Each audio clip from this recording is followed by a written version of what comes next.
Okay, so now that you have the tape going across in one direction, you'll just want to continue going the other direction. And the point here is just to make little grids that your flower can just kind of slide into.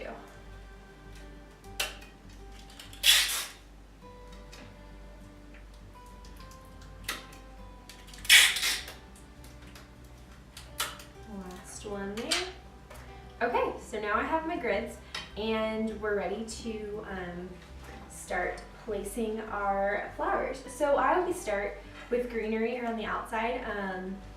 I kind of try to find which pieces I have that match up, and I place them kind of on either side. So I have two of these, I'll place one on either side.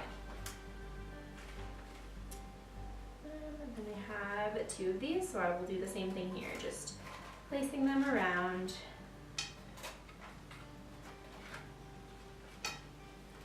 Like so. I always like to have some greenery just because it adds that, I guess, I don't really know the right word to say. I just think that it really makes it, and it always keeps everything symmetrical, and can't have green. That doesn't make any sense, but I think you understand what I'm trying to say. Okay, so you kind of just tuck that all around on either side. I'm not doing a ton of greenery for this arrangement because I kind of wanted to focus more on the flowers that I have. So you, depending on how these work, see, like this is not gonna work. I'm gonna need to trim this down. I don't go like all the way down at first. I like to just kind of start and feel it out.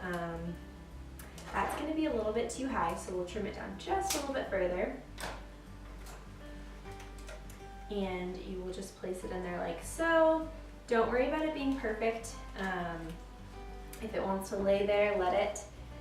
That's the thing about these arrangements that I like, is it's kind of however you like it to look. If you like poofy florals in the middle like I do, add those. If you don't, if you like something different like roses, you could do this with a ton of roses. Might be kind of expensive. That's the reason I like this, is because it's cheaper.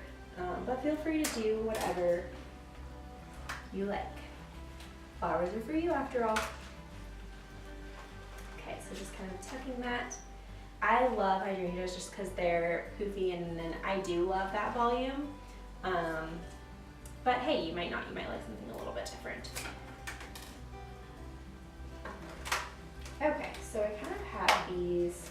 What I'm going to do with these actually is I'm just going to place them around the outside, so kind of just have them like so.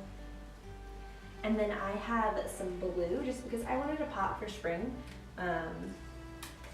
It's almost here and I'm getting ready, so I might as well add some blue. I've already started changing out my open shelves in my kitchen to blue colors just because I am ready for winter to be done. Even though we're supposed to get another huge snowstorm today and tomorrow, I'm over it and I'm moving straight on to spring. I hope you guys are too. Okay, so you guys can see how simple and how easy that is. You kind of just want to tuck your flowers in, arrange them like so. These I will make sure just kind of facing out. I like to leave the kind of the greenery that's on the hydrangeas just because that kind of covers up if you don't have a ton of floral. It just kind of covers everything up. So you'll just want to make sure they're nice and tucked in. And the thing I like about this is since I made it symmetrical, we have these on either ends and it kind of looks the same no matter which way you spin it. I did the blue in the middle and the two whites on the outside like that. And it just matches. So there you have it. How easy was that? I feel like we did that in a few minutes. So I hope you guys enjoy and are inspired to make your own DIY floral arrangement. Super easy and it's actually super affordable. These, they call them like a grower's bunch of hydrangeas, $2 a piece. So it's 2, 4, 6, 8 for the white. I think I got this set of 2 for $7 for the blue, and then this greenery was like $5. So super affordable, and it's just a fun way to spruce up your home. If you have guests coming over, it's great for the table. You can just set it there and people will be like, oh my goodness, how did you do that? And you can tell them, well, it's super easy, you can do it too. So I hope you guys enjoy and have a great afternoon. Bye.